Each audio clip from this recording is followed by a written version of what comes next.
Hey, gang! Welcome to the Ford Fiesta, our workshop space for whatever. We like to go buy a Stuff. movie for stuff. We like stuff. Yeah, we like We to like go doing stuff. And we like talking about Harrison Ford. Yeah, well, that will happen if nothing else. And if one thing we can guarantee is that'll often be the case. But while Adam pulls some clips here, I'm going to play some clips of stuff we found in last week. Hey, so this will be another episode eventually devoted to Indiana Jones and the Last Crusade as we crank out the script. Do we have all the audio clips that drop in the middle of our famous script recaps? Not really. But we've got some stuff, as we mentioned. So let me play some things here. Let's see. How about... I made a video of this, Adam. I appreciate this. What an incredible waste of time. What did you match that up to? I don't know. Something random hearts a little bit. Harrison Ford's thoughts on our show. What an incredible waste of time.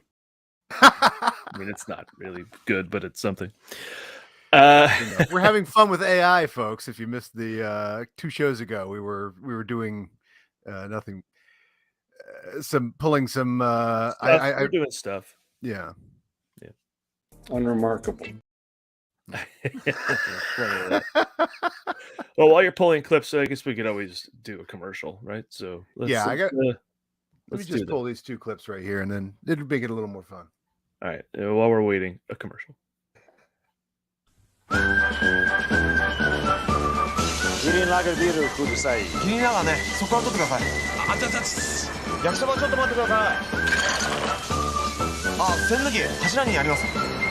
今行きます。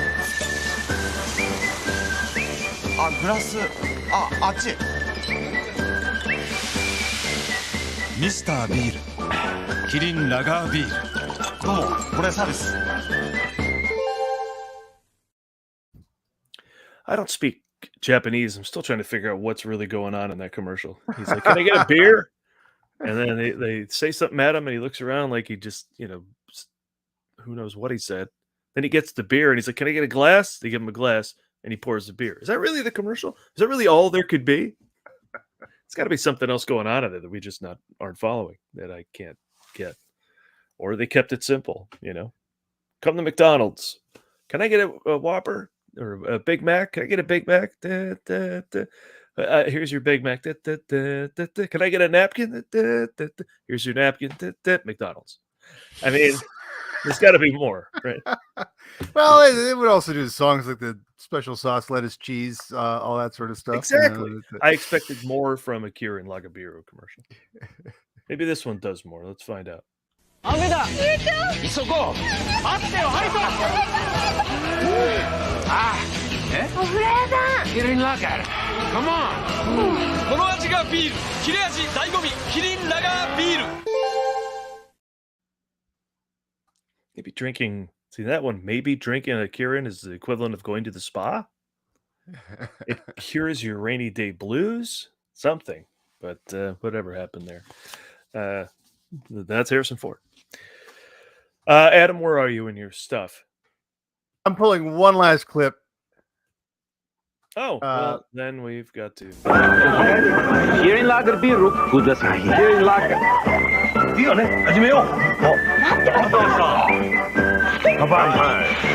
ミスタービール。キリンラガービール。He couldn't find his friends in the eatery. And eventually he did. The end.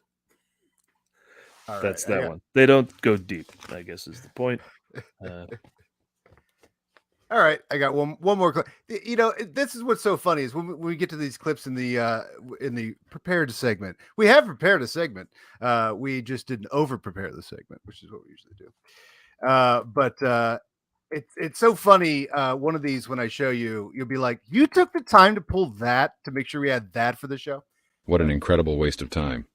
Oh, here it comes, baby. I mean, okay. Let's see. All right, so where is it? There it is. All right, so let's get these in the browser here. All right, Paul. Stick them in the old browsernator. So, for anybody like going, what the hell's going on here today? Today is the day where we read the script for Indiana Jones and the Last Crusade, which will ultimately be put into our podcast, the Ford Fiesta. And the script, of course, is Adam's recap. Yeah. It could be said, Paul, that I take a little by design. It could be said, Paul, that I take a little too much pride in putting these scripts together. So I took a long time with this, but it can also be said that a lot of stuff happens in Indiana Jones and the Last Crusade. I got to tell you. So when you're summarizing, belongs in a museum. But see, that's the sort of drop we should have pulled. Instead, I pulled other stuff. Yeah, which we'll put in later. But we'll read this stuff in the jokes and hope you enjoy it. There you go. One last thing in here. One last thing. All right. Well, let's see. All right, Paul. Wait, you ready? Paul, do you want to talk about Indiana Jones and the Last Crusade? Okay, let's do it. So this will be that. It starts with our show opener. And press record on your QuickTime. Oh, yeah, let me do that. See, we record the show separately, so when my internet sucks, which is starting to suck less. Yeah, very much so. I don't think it's screwed up yet today. Okay. All right. New recording. Hold on 1 second. What an incredible waste of time.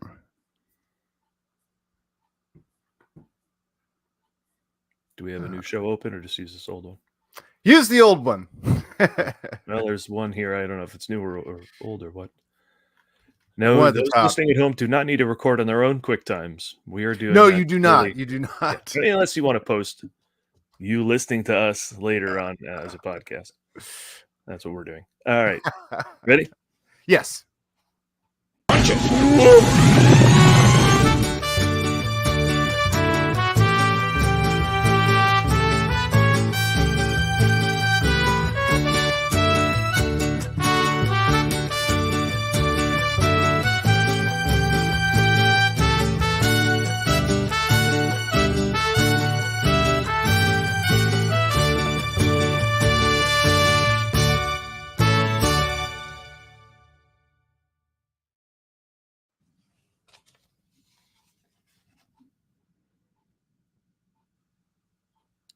One second. It's like, Adam, this is not my script. I know. It's your script. All right, now it's recording. Sorry. You come in first. Although I think I wrote the part where you. I had to empty my trash first. That's just good protocol, Paul. All right, go ahead. All right, here we go. Here we go to the show. I'm so prepared for this. Welcome to the Ford Fiesta. I'm Adam, no ticket wit.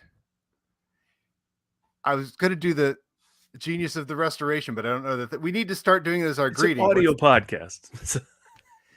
Okay, yeah, that's true. You know what I'm talking about? Brody and the dad have the thing. We got to work that out.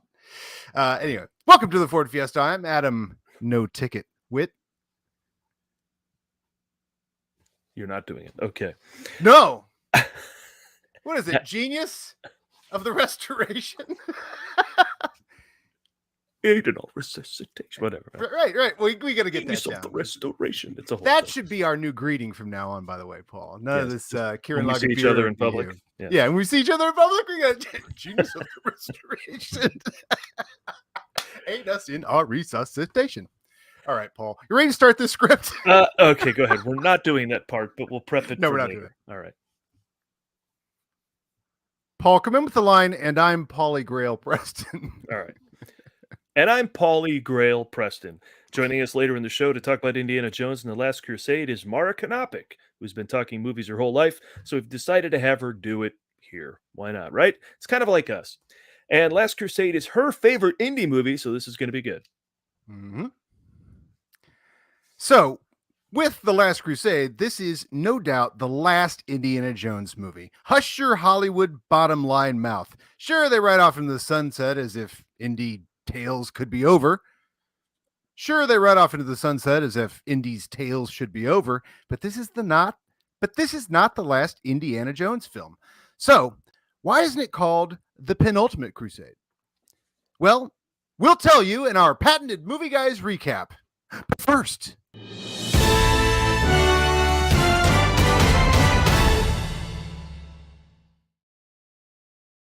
What's new in the world of Harrison Ford? Well, Oh. as we've said many times, this is the busiest season perhaps of his whole career. He decided to get busier than ever at 78 and now running it right on through 80 years old. So pretty incredible. But his castmates are also out there doing stuff too. Of course, Ki-Hai Kwan is nominated for an Oscar. By the time this airs, he will have won, is my strong prediction. But Alison Doody, yes, Elsa from Indiana Jones and the Last Crusade. Alison Doody, yes, Elsa. Elsa, yes, Indiana Jones. Fuck. Alison Doody, yes, Elsa from Indiana Jones and the Last Crusade is also working and was recently seen in a film that I just saw. And it's been out there and I was slow to get to it. It was nominated for Best Song. So I figured I'm going to be the Oscar completist that I usually am and watch everything nominated for an Oscar. I only have After Sun and Mrs. Harris Goes to Paris left, but of the major categories. But, and again, by the time this airs, I love seeing it. But That's amazing. I saw RRR. Okay. What they call Tollywood. I think it's not even Bollywood now, but it has a more Bengali history. So a Tollywood action movie, a 3-hour plus epic. It's pretty much the most insane historical action-packed melodramatic high octane batch of nonsense you'll ever see. I kind of loved it. So Alison Doody appears in that. There are two British higher-ups who, do evil things that caused some of the revolt against them, as things were in British occupied India many years ago. And she appears in there along with Ray Stevenson. Yes, the Punisher Warzone. Punisher?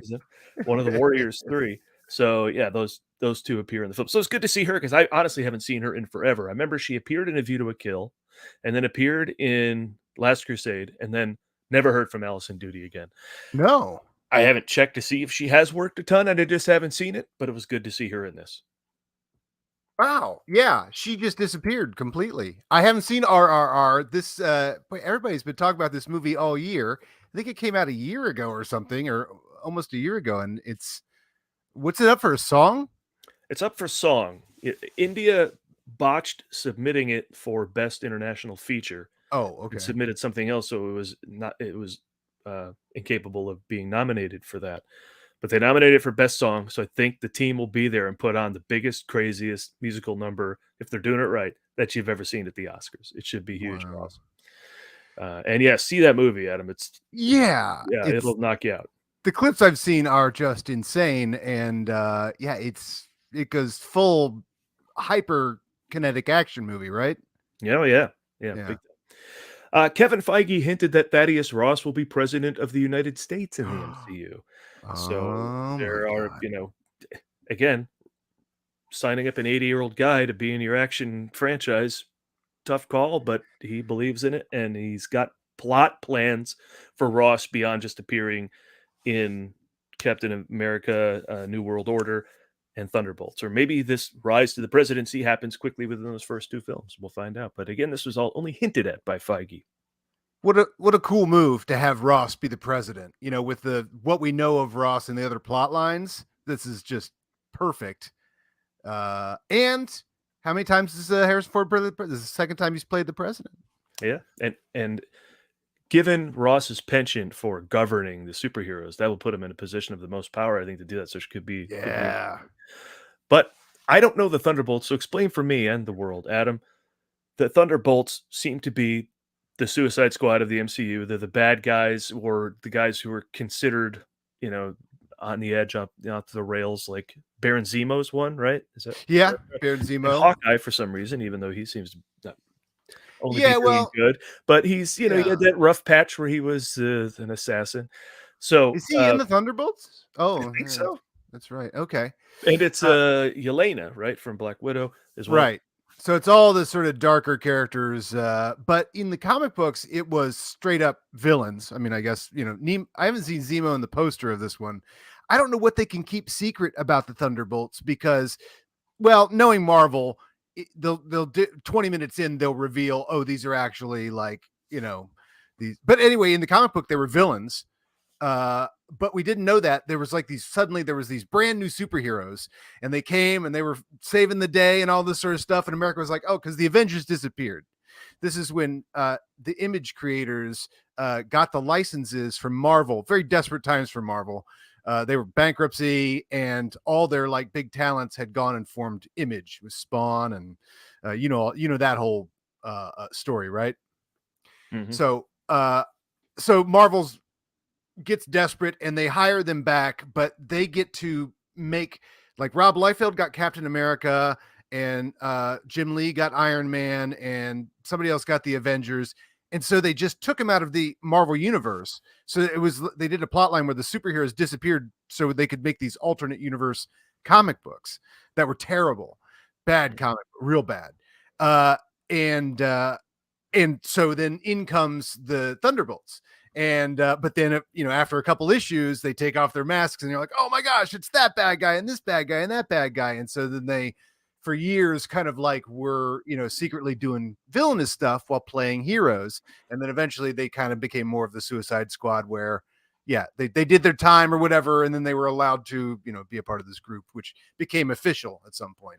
So Yeah, I'm curious to see how Ross gets to a point where he would trust any superheroes to do the will of the government, let alone villainous ones. I bet he creates the team and keeps his thumb on them for his own needs, making them do. And then the plot is they have to break out of that, and do good. Basically what you thought the original Suicide Squad was going to be like. And everybody was like super disappointed because it didn't approach what we kind of thought could be a potential plot at all. You're like, and then they do good and they figure out how to do good. And then nothing happens in that movie. It's real weird. So they might actually do it this time. One thing Marvel seems to love is watching DC fall on their face and then going and doing something like that and going, here's how it's done, folks. Ooh, sorry about your Green Lantern. Here's Guardians of the Galaxy. Like, this is kind of how you do it, guys. Yeah, they seem to relish that. Cosmic. Yeah. So I think that this could be their, like, here's how you do Suicide Squad. Step aside. We'll show you how it's done. In the world of Dial of Destiny, Harrison Ford was on CNN and said they took jokes out of the script about Indy's age, replaced them with behavior that could be funny. The classic show don't tell. And yeah, all scripts need that. And I'm glad he was there to right the ship on that as well. Right. And we're over those jokes, right? Yeah. I mean, how are you going to do a good one of those jokes? Especially Indiana since they were doing those jokes 15 years ago in the other movie. Yeah, Indiana Jones and the Walker of Doom. All right, stop it. We get it. Yeah, well, that's one of those things. I think he's worn out his critics because, or anybody that might say like, "Oh, isn't he too old to do this stuff?" I'm kind of saying that for 20 years. Like, so everybody's like, "All right, I guess not. We won't even make that criticism for this movie of like, oh, isn't he getting a little old?" Because they wore themselves out on the Kingdom of the Crystal Skulls saying that criticism. Yeah, and normally when you Google Harrison Ford news, we get all our Daily Mail stories. Where is Harrison Ford biking? What's going on with the gossip around Harrison Ford? Which there isn't a lot anyway. You kind of got to forge it and make it up if you're going to, because he's not a gossip brag kind of actor. And that's what I've loved about him since I was that's right. They report that he's repairing and riding bikes. Yeah. It's not a kind of scandal thing. He's not on Sex Island with, Yeah. So with Jeffrey unless the Epstein, Nazis are there trying to get to the sex first. Right. But so they got nothing. They get now they say things like, because he's on 1923, they go, did you know that Harrison Ford lives on a ranch in real life? And then they will report about how Tom Selleck could have been Indiana Jones. They're behind on all this stuff, or they're regurgitating it because they got nothing else to say. You're about to scare me with our age there, Paul, because I thought you were about to say, did you know that 1923's Harrison Ford was once a character called Indiana Jones? Oh, good Lord. Yeah, right. All right. On to the next thing. All right. Let's see. So that's the Google of Harrison Ford. All right. Well, we've got one more quick recurring show segment before we get to the recap.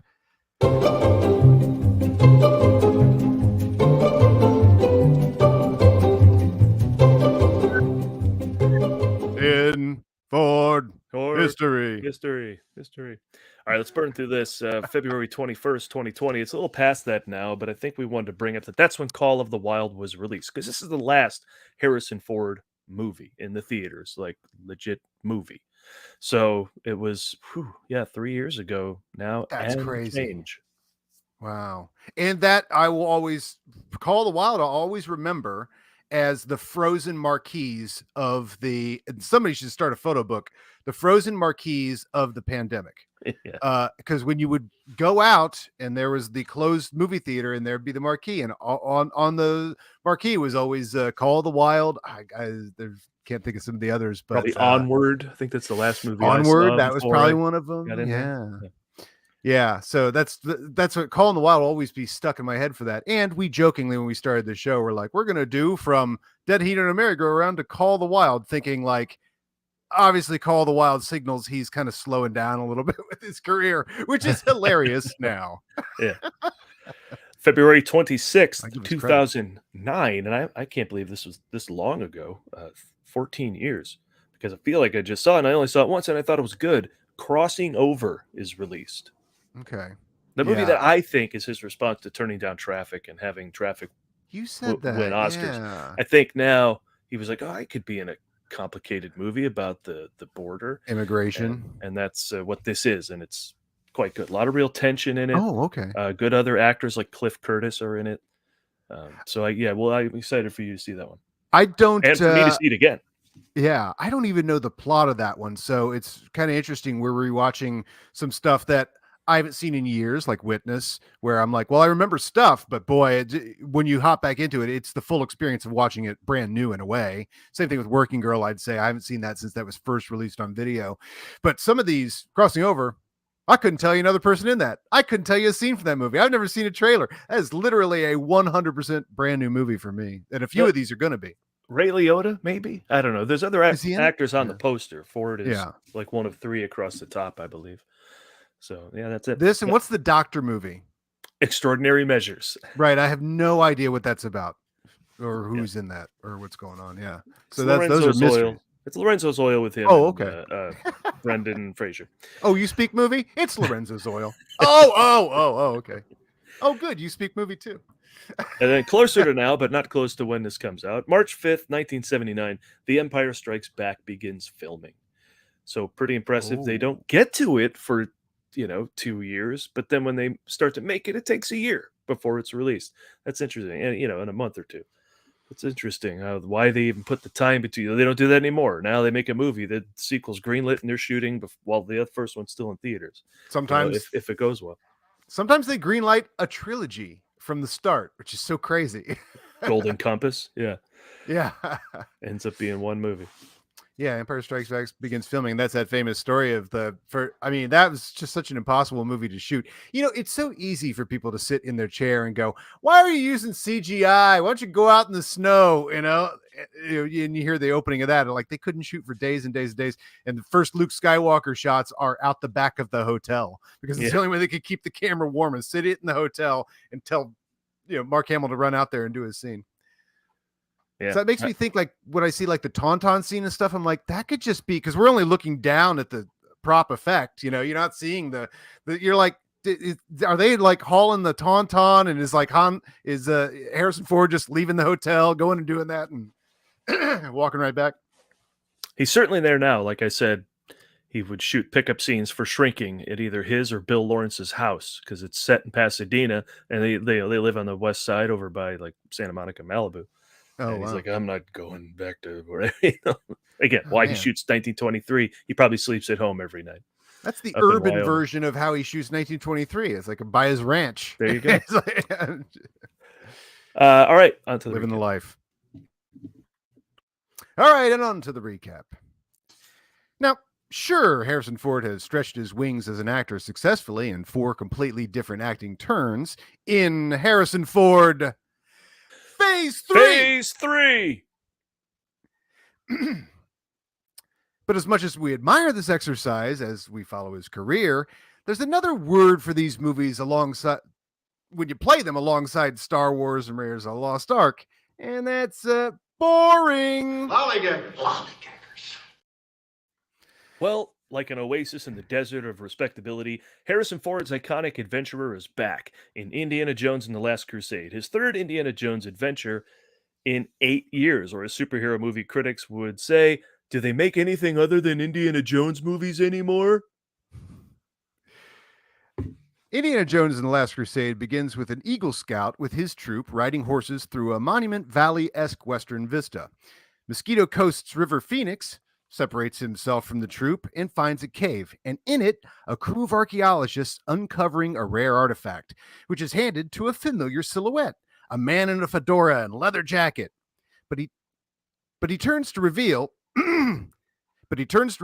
it's not Indiana Jones. And when the scout's friend calls River Phoenix Indiana, we quickly realize we're in a flashback to Indiana Jones' first adventure.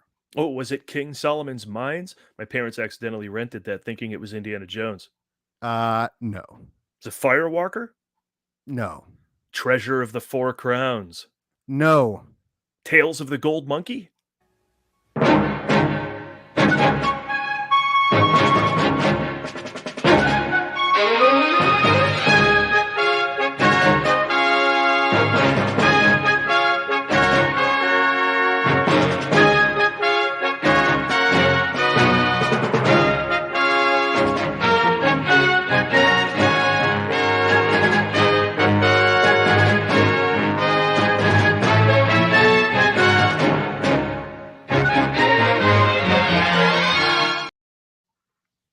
No.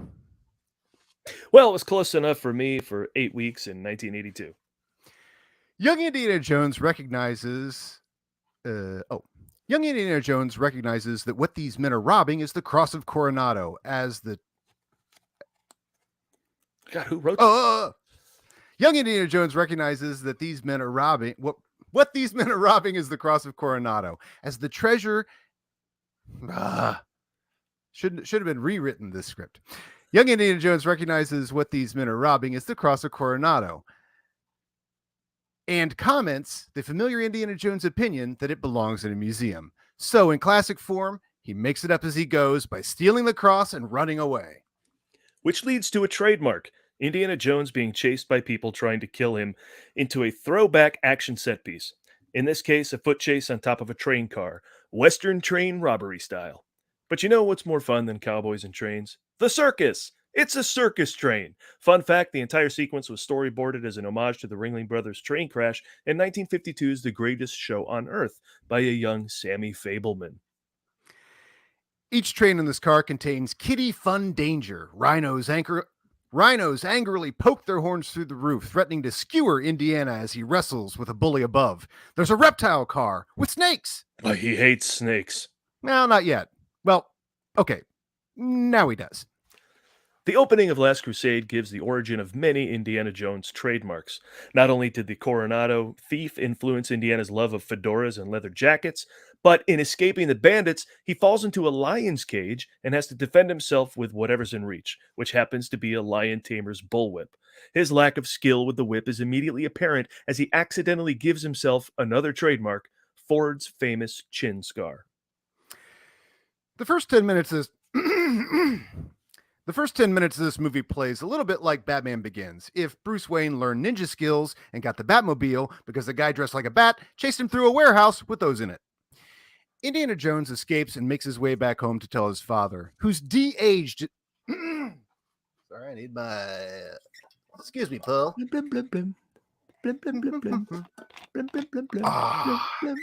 See. Okay. Indiana Jones escapes and makes his way back home to tell his father, who's de-aged in this flashback using the time-tested Hollywood special effect of not shooting his face or head. The shot instead focuses on his hands drawing in his Grail diary, his Holy Grail diary. More on that. The shot instead focuses on his hands drawing in his Holy Grail diary. More on that in all of the rest of this. But the young kid's adventure ends in defeat, as a corrupt sheriff takes the cross back and gives it to a mysterious man in a white suit, who pulls a belloc on the young Indiana Jones. But that's not what this movie's about. As the stranger dressed like Indiana Jones tells the young kid that he's lost, but he doesn't have to like it, But that's not what this movie's about. As the stranger dressed like Indiana Jones tells the young kid that he lost, but he doesn't have to like it. putting his fedora on Indy's head, and as River Phoenix lowers his head in a smash cut worthy of Stanley Kubrick, Harrison Ford raises his face, which gets punched. Yep, that's our hero, all right. We are Yep. now. I'm sorry, I said all Oh, yeah, white. go ahead. I don't know what. Oh, yes, that's our hero. All Jesus, that's our hero. All right. Let me try it again. Yep, that's our hero. All right. Red leather, yellow leather. We are now on a ship off the Portuguese coast on the ship of the man in the white suit, and you don't have to wait long for Indiana Jones to punch someone, because all hell quickly breaks loose and Indiana Jones does what he does, fighting the crew, getting across the Coronado back, and swinging to victory as the ship explodes behind him in a narrow escape. Cut to the university where Dr. Jones is teaching a class. I do have. You have that? So, spiders are arachnida. Arachnid, specifically. Web spiders catch and wind their strands around their victims and mummify them before they have them for dinner. Some even devour their own. But spider's not a bad fellow. In fact, in many ways, he's a truly extraordinary creature. Now, and here happens to be one particular example. I got $5 for whoever will come up here and let him out of the jar. What? No takers, huh? That may not have been Last That may Crusade. not- Actually, he's teaching archaeology like he did in Raiders of the Lost Ark. Now making it obvious that the lack of showing the grounded Professor Jones in the Temple of Doom. What? Now making it obvious that the lack of showing the grounded Professor Jones in the Temple of Doom. Okay. Yeah. That may not have been Last Crusade. Anyway, he's teaching archaeology like he did in Raiders of the Lost Ark. Now making it obvious that the lack of showing the grounded Professor Jones in Temple of Doom was one of the reasons it felt a little off. We once again meet the Dean of Students, Marcus Brody, whose absence was also felt in the previous movie. The very popular Dr. Jones is mobbed by his students, and to get away, escapes out his window. He handles the 4-foot jump easily and was probably disappointed at the lack of crocodiles below. Outside, he's met by this movie's version of Top Men, whose perfunctory dialogue we don't hear. The answers instead being delivered with some smooth storytelling in a great cut to Donovan's parlor. Who is Walter Donovan? We'll keep that question around. It'll come in handy later. For now, Walter Donovan is a collector of rare antiquities, and he's played by Julian Glover, which any Mara Kanopik, Mike Kalinowski, Robert Parker, or Kevin Smets will tell you is the AT-AT commander from The Empire Strikes Back. Were you about to see AT-AT? I was. AT-AT? I don't know what. Don't do that. That's Don't for the do kids, that. Paul. Do we deliver that line confidently as a kid from 1980s? I know. Who is Walter Donovan? Well, keep that question around. It'll come in handy later. For now, Walter Donovan is a collector of rare antiquities, and he's played by Julian Glover, which any Mara Kanopik, Mike Kalinowski, Robert Parker, or Kevin Smets will tell you is the AT-AT commander from The Empire Strikes Back. Walter Donovan. Walter Donovan shows Indiana some pieces from his collection, including a stone tablet that is key to finding the ultimate treasure, the Holy Grail, the cup Jesus used at the Last Supper and which caught Jesus' blood at his crucifixion. Did any of you guys go to Sunday school? And for those of us who enjoy Indiana Jones movies' exploration of new corners of pulp adventure every show, note that we have now gone from full King Arthur. Indiana suggests that Donovan try his father, an expert on the Grail, and that's when Indiana Jones is pulled straight into this adventure. Cue the airplane and map. All right, get your clip ready. You're excited about this one. Indiana Jones first arrives in Venice, returned a package to him that held his father's Grail diary, containing every discovery he made in regards to tracking down the Grail and tips on surviving the traps in the Grail's final resting place. In Venice, he and Brody are met by Elsa Schneider, played by Alison Doody.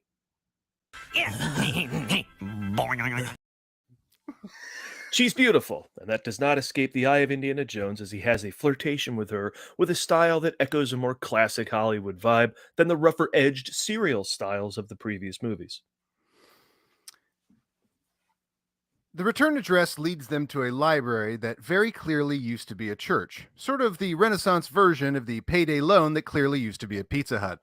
The Grail Diary holds all the clues they need to crack the code of where in the library lay the tomb of Sir Richard, as the Roman numerals lead to a giant X on the floor.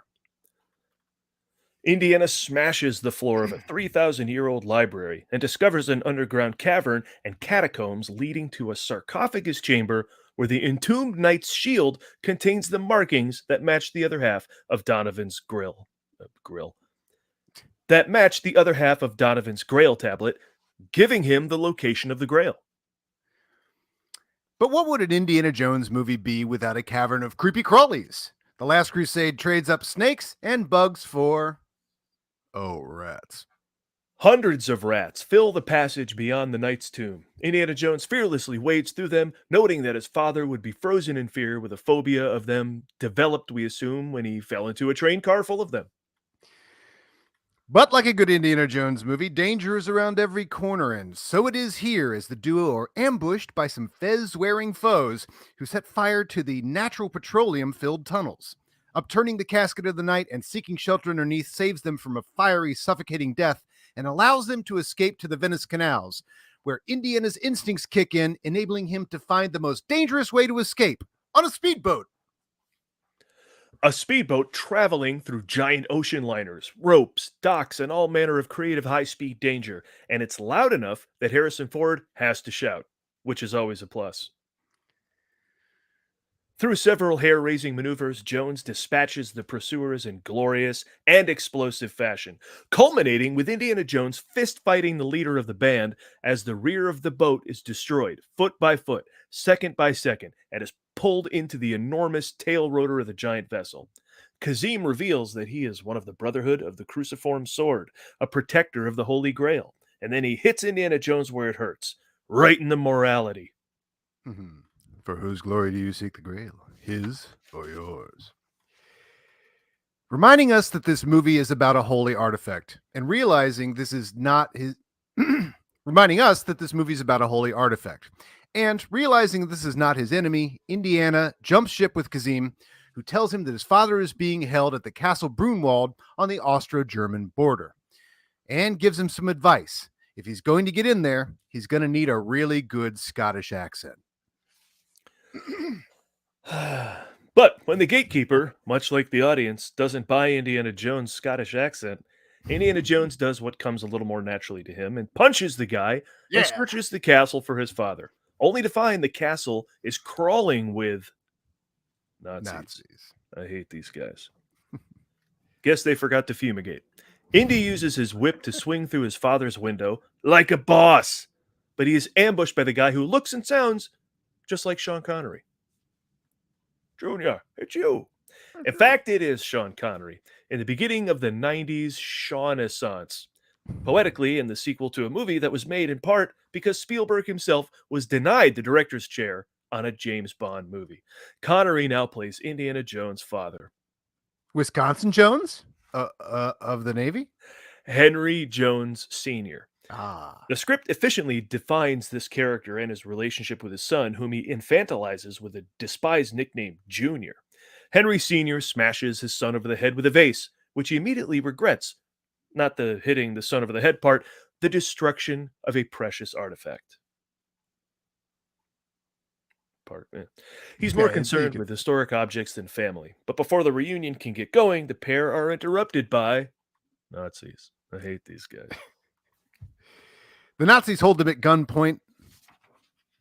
And are looking for the senior's life work, the Holy Grail Diary, which Indy used to locate his father, and much to the consternation of his disapproving father, who sent it to Indy, not to signal him for help, but to hide the diary, as every line between these two further defines the relationship of Indiana Jones and his dad, wonderfully drawn with every line, including how Indiana Jones, despite being turned into a child by his father's tone, shows that has a very different way of solving problems than his father. That was a terrible sentence. Hold on. But their victory is brief as they quickly encounter Vogel, the Nazi commander played by, as listeners of this podcast will call him, Force 10 from Navarro. He holds Elsa hostage, freezing Indy in his tracks. But in another status change in as many minutes, Dad is calm, telling his son that Vogel won't shoot her because she's a Nazi traitor. Indy can't see past her beautiful eyes and the need to save her, so he gives up the diary for the girl, who was a Nazi. Like Henry, we are disappointed in his son. In the ensuing conversation that occurs while Henry and Indy are tied up at the hands of the villains, Henry reveals he's not such a dork after all because he found out Elsa was a Nazi while he was in bed with her. Hey, James Bond still got it. But in the character-building tennis match that is Indiana Jones and the Last Crusade, James Bond turns James Blockhead by setting the room on fire, attempting to escape by burning through their captive ropes. They free themselves, alerting a battalion of German soldiers in the process. Father and son flee on a motorcycle and sidecar, which is such a perfect visual metaphor for the duo. Indiana Jones having fistfights at 60 miles an hour on a motorcycle, and his father 2 feet below him, being dragged along and shooting his son disapproving glances. The hero of Raiders of the Lost Ark dispatches the Moto Nazis in a variety of spectacular ways, including using a flagpole to joust a soldier coming at him on his motor horse, like a Knight of the Round Table. But tellingly, Indiana Jones is victorious, but his father is not impressed, and retakes the status of the relationship by directing their journey to Berlin to retrieve the diary. Indy is only interested in the safety of his father, and they have switched roles. The father obsessed with retrieving the treasure. The apple doesn't fall far from the tree, and that's how Indiana Jones ended up meeting... The apple doesn't fall far from the tree. And that's how Indiana Jones ended up meeting Hitler. See, this is why it's great to write for Paul. Because he saw what I did there. He went 2 words into the sentence. He goes, oh, I see the 1-2 punches. God bless you. One day I'll read it ahead of time and we'll nail it. It never matters. You just did it right there. That's exactly it. You did the second take in real time. That's what's so funny.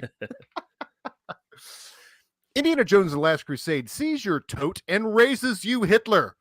Indy infiltrates a full-on Nazi rally from the director of Schindler's List and retrieves the Grail diary from Ilsa. But in escaping, he's swept into the parade, and immediately after retrieving the diary, comes face-to-face with Adolf Hitler, who takes it from him.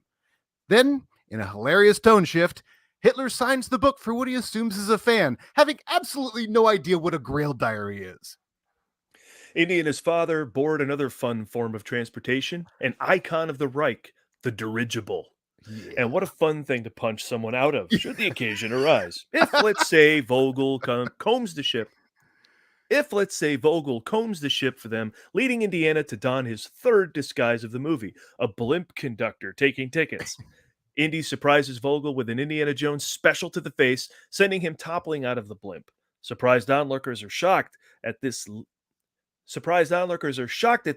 leading to great line number 58 of this movie. Leave it to Harrison Ford to deliver an actual punchline. Nice.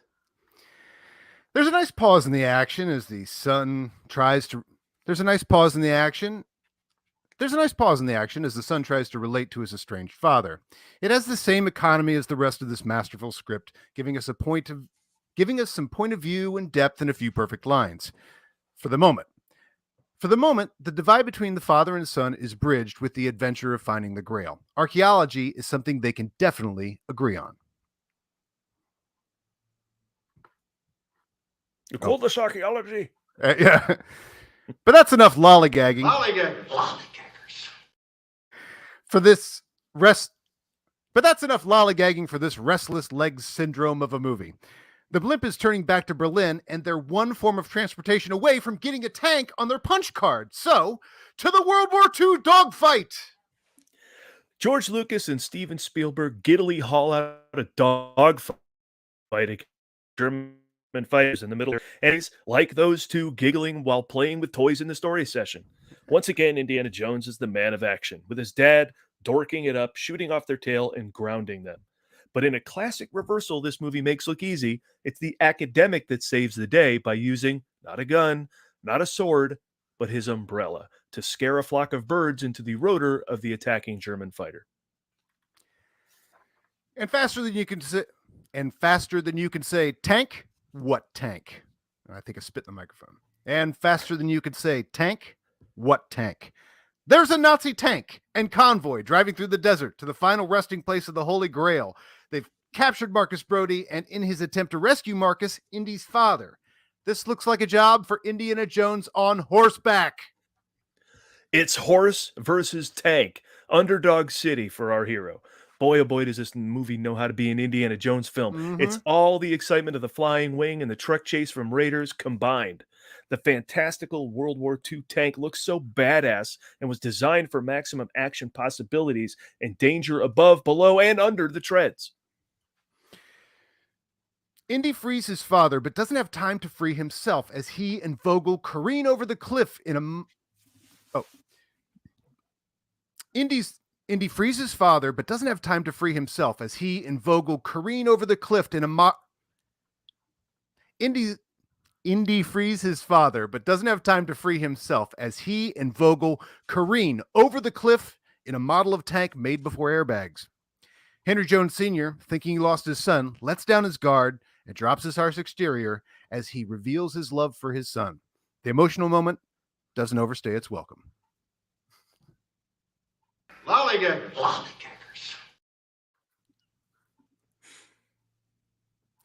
The emotional moment doesn't overstay its welcome. It can't be overstated that Steven Spielberg is a very good director. And here we get another one of his signature emotional changes, as, in the middle of eulogizing his son appears behind him and looks down along with them, not in mourning, but at the victorious wreckage of the movie's villain. They all arrive at the canyon of the Crescent Moon too late, as the Nazis have beaten them there, led by the traitorous Donovan, who actually turned traitor like an hour ago, but there's no way to fit it in. Also, Sala is in this movie. It's a lot of movie. Right. Donovan's team is unable to get past the first of the three great traps that test the cunning and worthiness of all who seek the Grail. The first trap keeps cutting the heads off of everyone, like a Ring security doorbell from hell that's just had it. Can you give me one more where you're just like, had it? Sure. The first trap keeps cutting the heads off of everyone, like a Ring security... The first trap keeps cutting the heads off of everyone, like a Ring security doorbell from hell. It's just had it. Luckily, they have the world's greatest hero adventurer and his father, who knows everything about the traps. But when Indiana Jones refuses to do their bidding, the Nazis use a little German persuasion by shooting his father. Now only the healing power of the Grail can revive him. If that's even true, Donovan, what if Belloc shot Marion because, the power of the Ark could be able to heal her? Huh? Anyway, my point is, maybe the Nazis didn't think all this through. This and opening up an Eastern front in the war against Russia. Indy enters the trap and realizing it's a test of the penitent. Indy enters the trap and realizing it's a test of the penitent man, and the penitent man kneels. Kneeling is how you avoid the blades from cutting your head off. Also, you have to TJ Hooker roll forward, kind of. So maybe penitent men do that. It certainly would make church a whole lot more fun. Okay, everybody, put down your yoga mats. We're going to kneel and tuck and roll for God. In the name of the Father, and the Starsky, and the Hutch. Indiana Jones passes the Aramaic Scrabble board level by getting the 12-point bonus combo for Jehovah. There was some grumbling about the spelling, but ultimately God gave him the points. When Indiana Jones arrives at a dead end and chasm, preventing him from reaching the doorway on the other side, it's a good bet that he's arrived at board number 3 in this Nintendo game. Here, I'm just going to drop one of these just because I feel like it.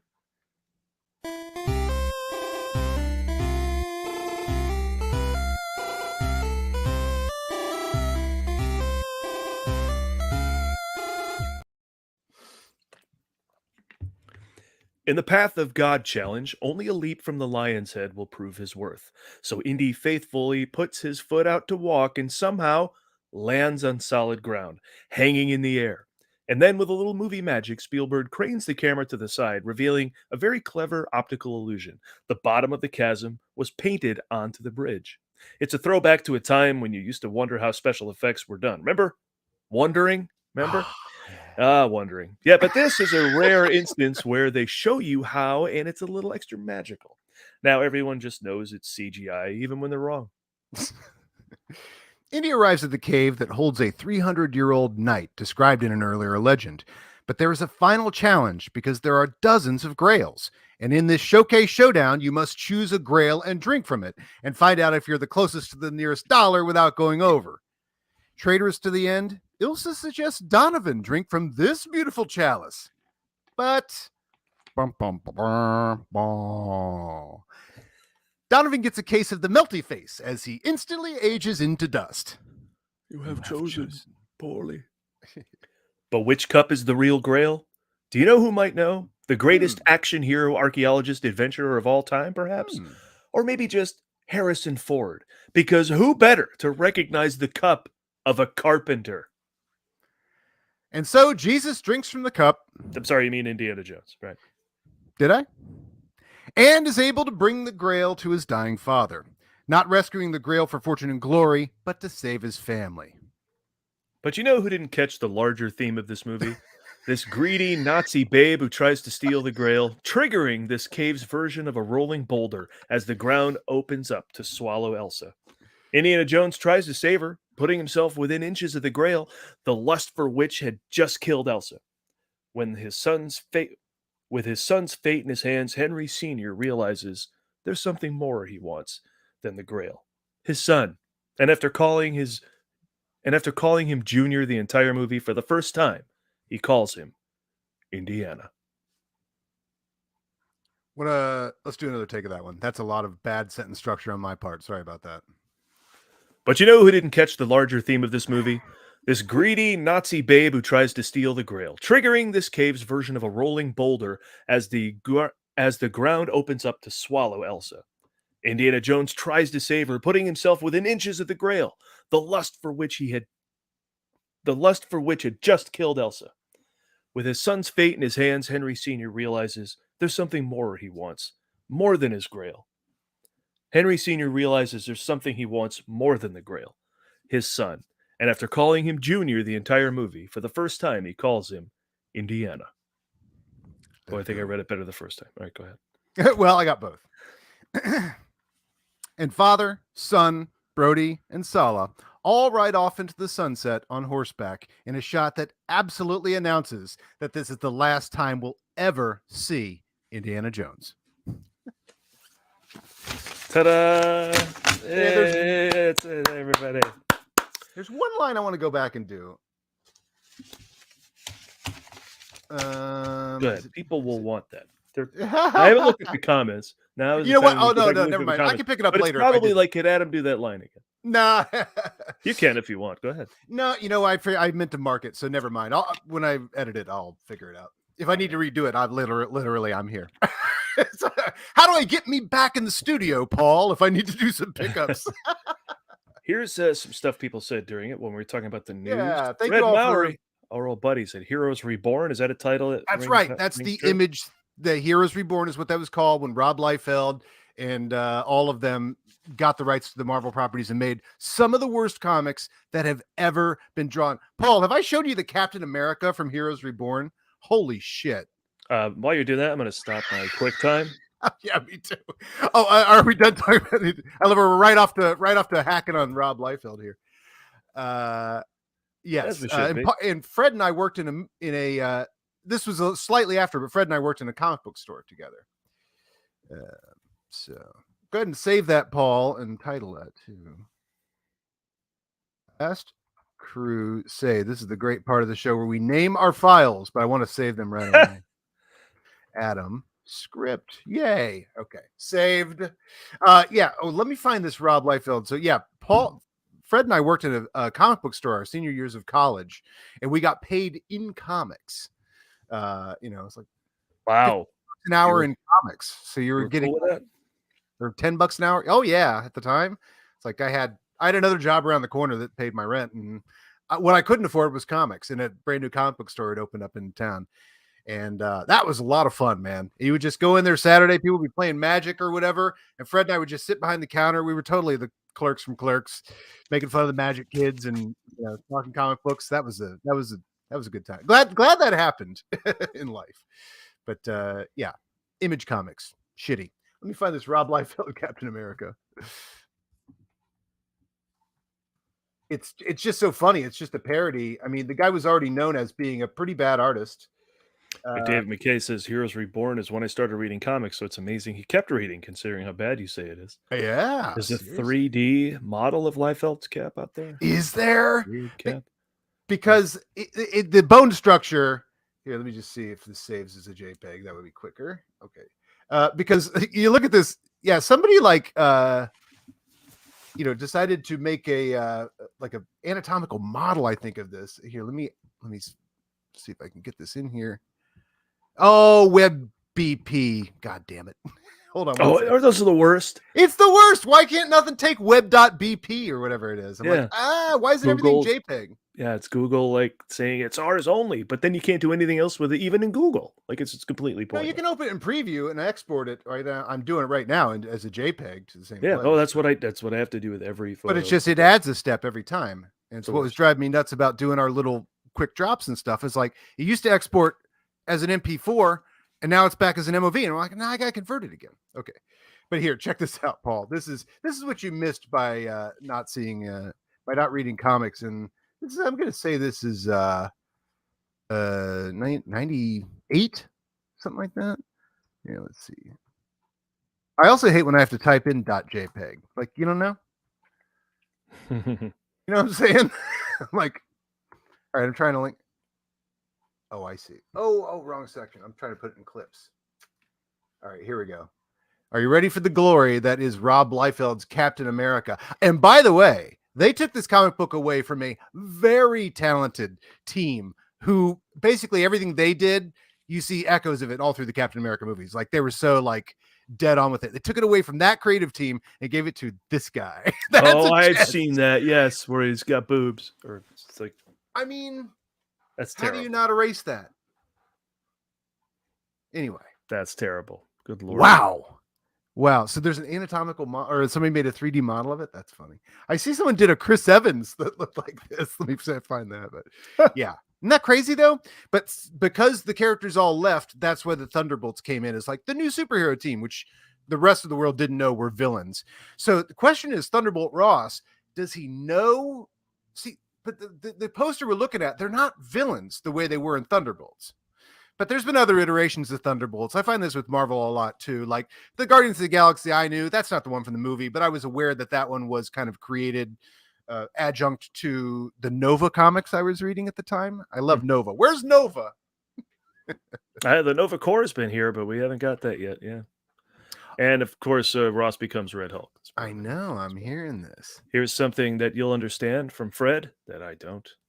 But was that after over Cap? Kurt Busiek got the Fantastic Four and restored the Marvel timelines. Oh, I thought they took it away from Mark Waid to give it to because that was the best Captain America run that exists as far as I'm concerned. Mark Waid and Ron Garney. And meanwhile, Liefeld just made his own character, not Captain America, out of the drawings he'd already done. I mean, the guy is such a parody of himself. I mean, wow. he should have come along later. He'd have Elon Musk like fans because he's just like probably dumb, but like overly masculine. So the certain type just loves him. Here's a fun game. Shelby out of nowhere says, "The Fugitive is my victim of cable TV movie for Ford. Like I'd seen it so many times on cable TV. Therefore, rarely from the beginning, definitely edited and rarely in full at all times." That'd be a fun conversation for some time. Like, what movies do you know of as cable movies that you just haven't seen in their entirety?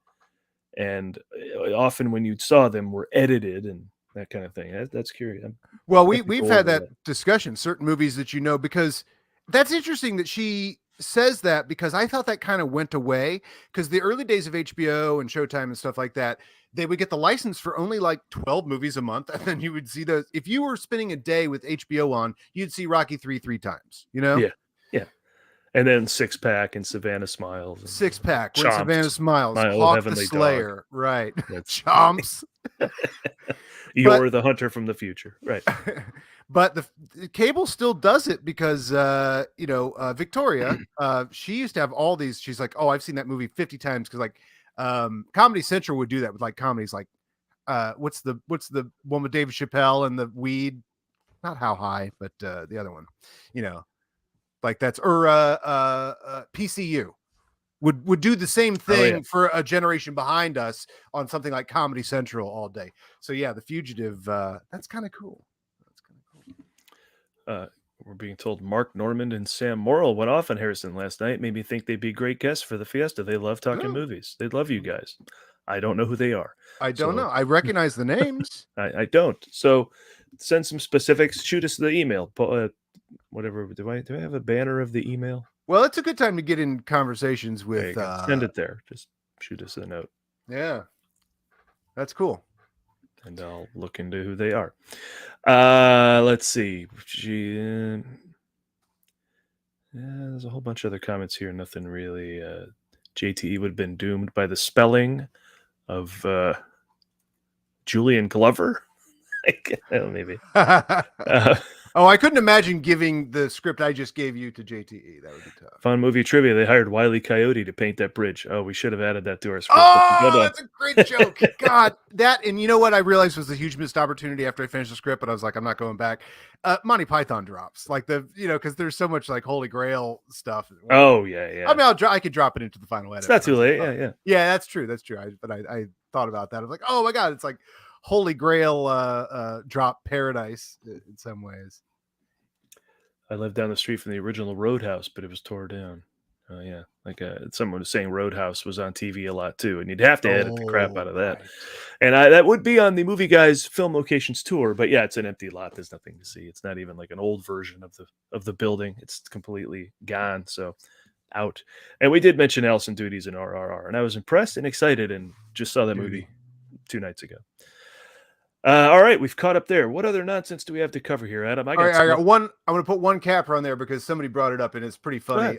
So Rob Liefeld, he lost Captain America. Apparently, it went back to Wade and Garney, went to Wade and Garney. I thought that was before, and that he'd taken away from him. But so there's hundreds of like dumb superheroes from way back when, or like comic strips or whatever, like nobody wants the rights to.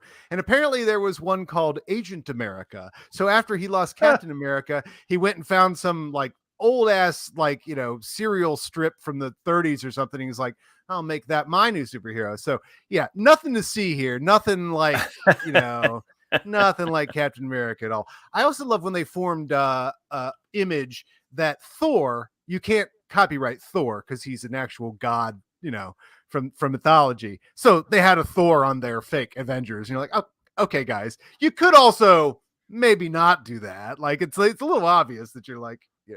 But yeah, there's your Agent America. Nothing to see here. He must have gotten sued. Come on. Well, but it made $4. I mean, how much did Agent America, sell for? Yeah, there was some point we were making Movie Guys jokes about DC ripping off Marvel that they were going to put out. Captain United States and Protectors of the Universe, featuring a tree and a raccoon. But it's actual reality. Oh, someone mentioned Alison Doody. I don't have a clip. They're tough to come by, but there is a shot of her being directed on the set of RRR. Cool. And as I mentioned, Ray Stevenson also appears as these. They're just the two prickish Brits who kickstart the whole revolution of sorts by kidnapping someone from a small Indian village, and then they got to go rescue that girl. So I'm so behind on the Oscar movies.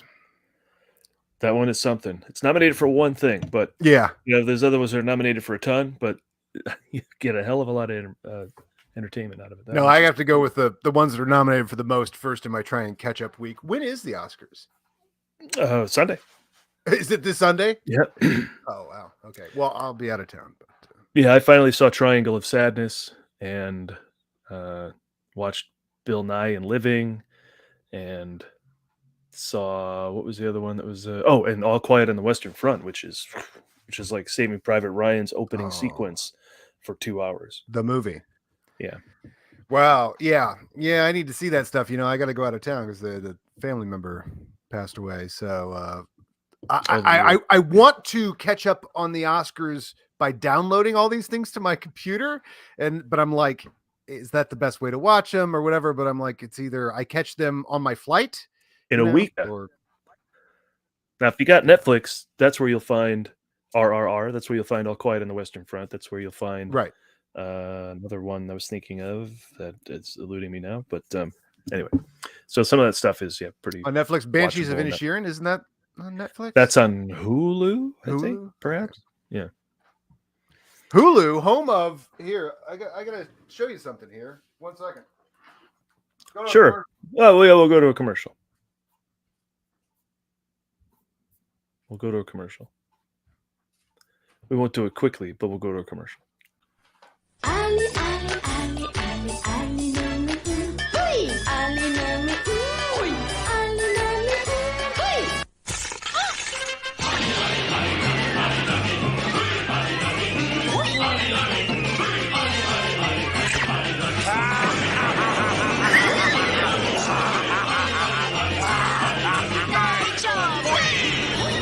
슈아짱? 也ちゃんあれにめんぽい武田 I don't know if anybody uses Schwarzenegger better than that commercial. The fact that they keyed in on his laugh, which is such a defining characteristic, but we always thought it was awesome. Fred Mowry is a huge fan when he would ever actually, struggle or something like that. He would go straight into the Arnold Schwarzenegger.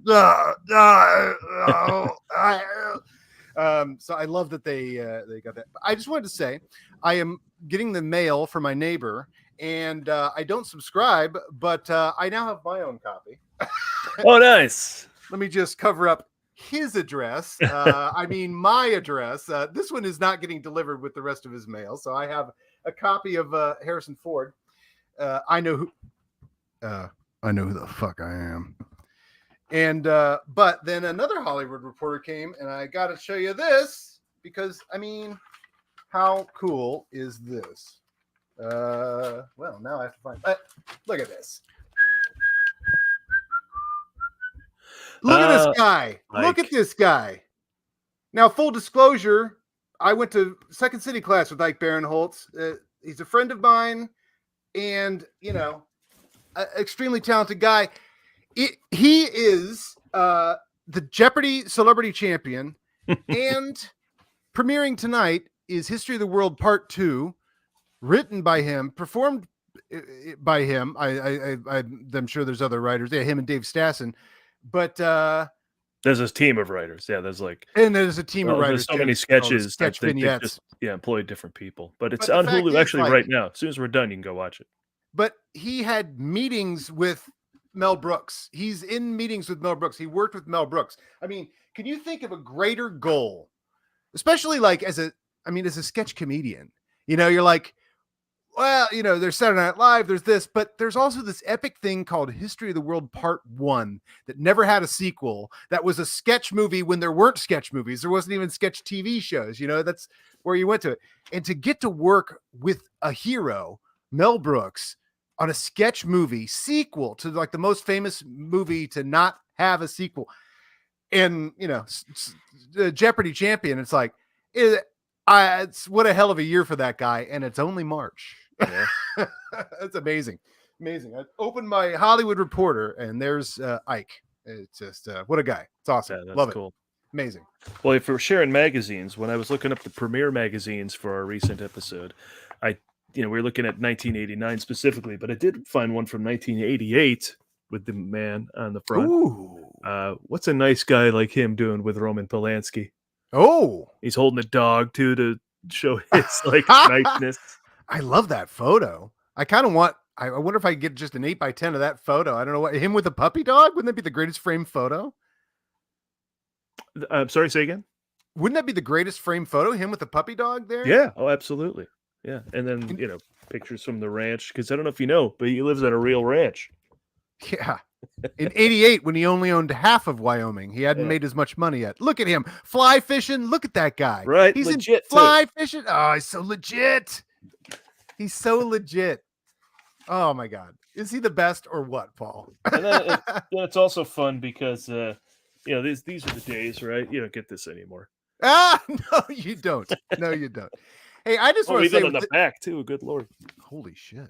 Oh boy, all menthols. They're going for what Premiere readers, they like menthols. Yeah. That means they think that Rolling Stone readers like menthols, I think. But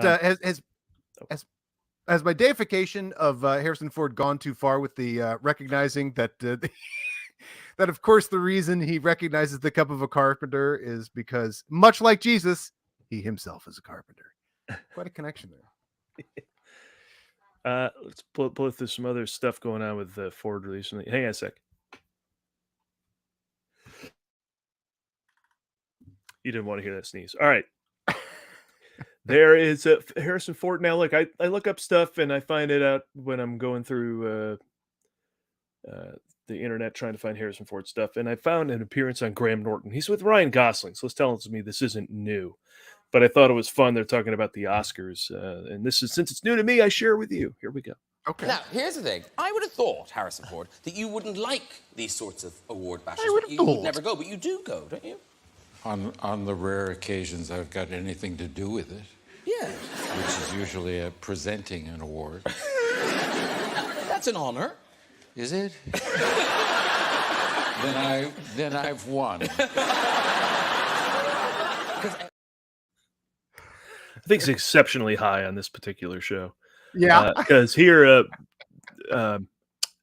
what's her name? Margot Robbie says that she's a big fan and gets all giddy. I have to admit something, Harrison. Though Indiana Jones is like one of the most iconic characters ever, my favorite movie that you're in is actually 6 Days, 7 Nights. Oh. Very good movie if no one's seen it. I guess it's still available. I hope so. And that continues. I have a bunch of DVDs in the back of my car. I'll meet you out in the street.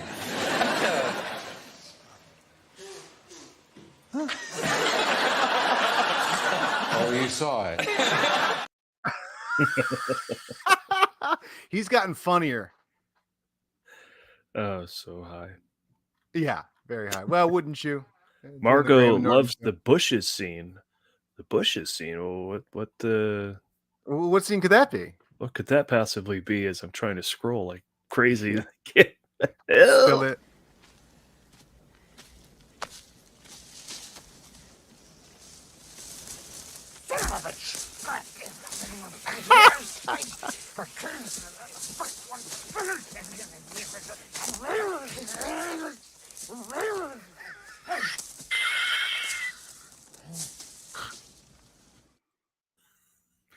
I'm going to buy a Blu-ray of that so we can have that in superior audio quality and fidelity.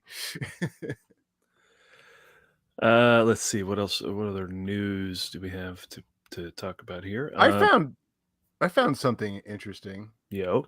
So I went down a wormhole of Indiana Jones video games, and at some point we'll prepare a full segment to show a bunch of clips of these things or whatever.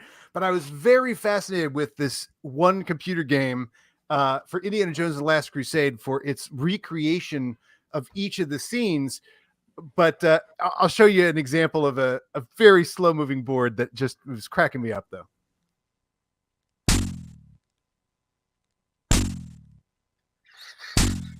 I want to dub in the dialogue from this scene. Oh my God. Really? Our luck is not. How funny is this? Like nothing else is happening in the game except this. This is how you get over to the fireplace. Is that not the fireplace? No, that's a blimp. No, they're gonna get all the way across. Ay.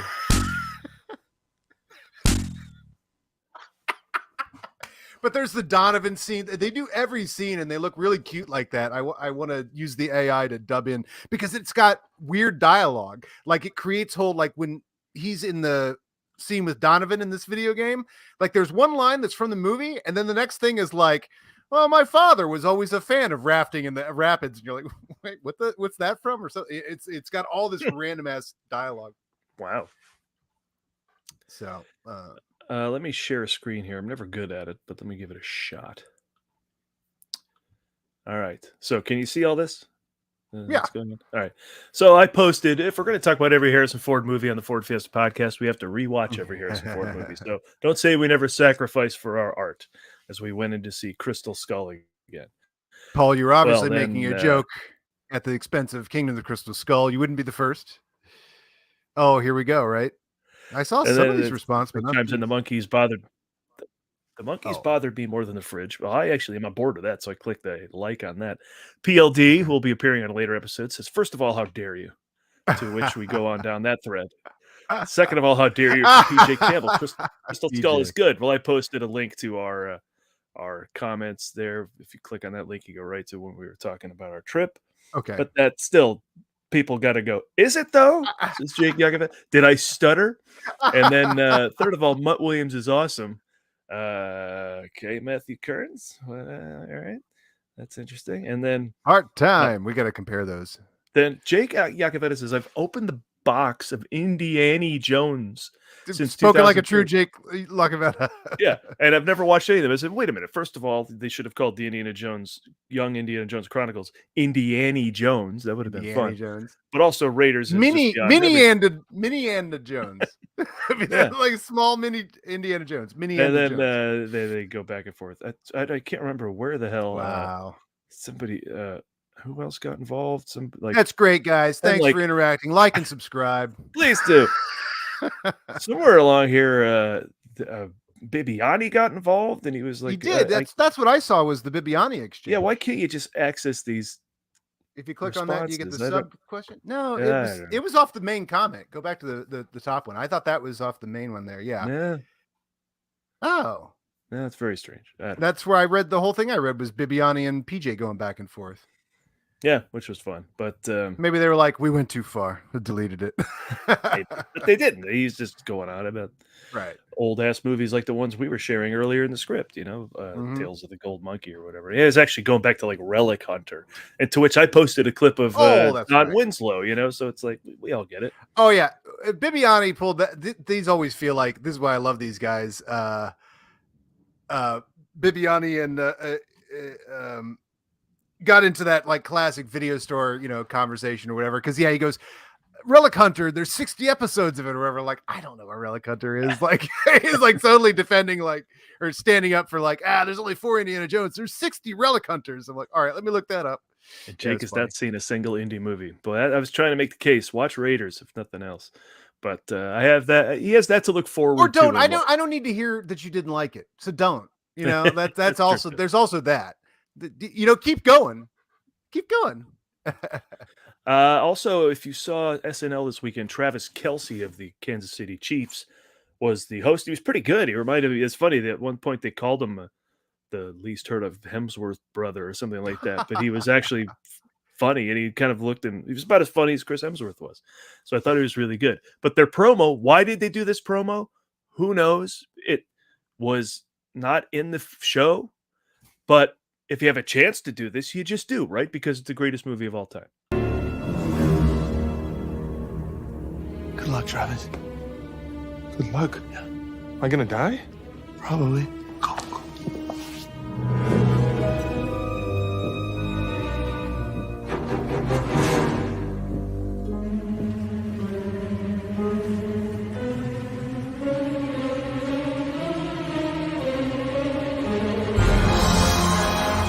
Oh, wow, so shiny. Can I touch it? Marcelo, not now. So that was that. Yeah, no, I was surprised they went. No, of course I keep forgetting. That's not an old reference. There's a new Indiana Jones movie coming out. I tried to make that joke earlier in the show, and I'm like, no, that's not an old reference because Indiana Jones is back. Like my first thought is like, oh, did they have to explain to the younger writers what that reference was? But no, everybody knows because he's timeless. Yeah, it was not. It was not. What an incredible waste of time. It was not that. All right, shall we amp Gray? We've done. Yeah, I got to get going here. This was a fun break from some other work I got to do. This actually was on topic for other work I have to do. I got to say. All right, well, let's wrap it, and we'll. But we did the script. We did something. Now, listen, we got to put together a time to see. At the end of phase 3, Presumed Innocent, and then get on with that. Oh no, that's We'll make plans to watch it and get hopefully Brendan Meyer in here to be our guest. Yeah, and I'm out Monday because I'll be out of town. So then we'll try and get Brendan for the week after that. Adam And has to maybe go- with that amount of time, we'll have the script done too, and just do the whole show in one go. Adam has to go and steal more mail from the neighbors. There you go. And if All right. Harrison Ford or a friend is on there. Then let's go. Farewell until next time. Until then, the balcony is closed.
Lollygaggers. Lollygaggers.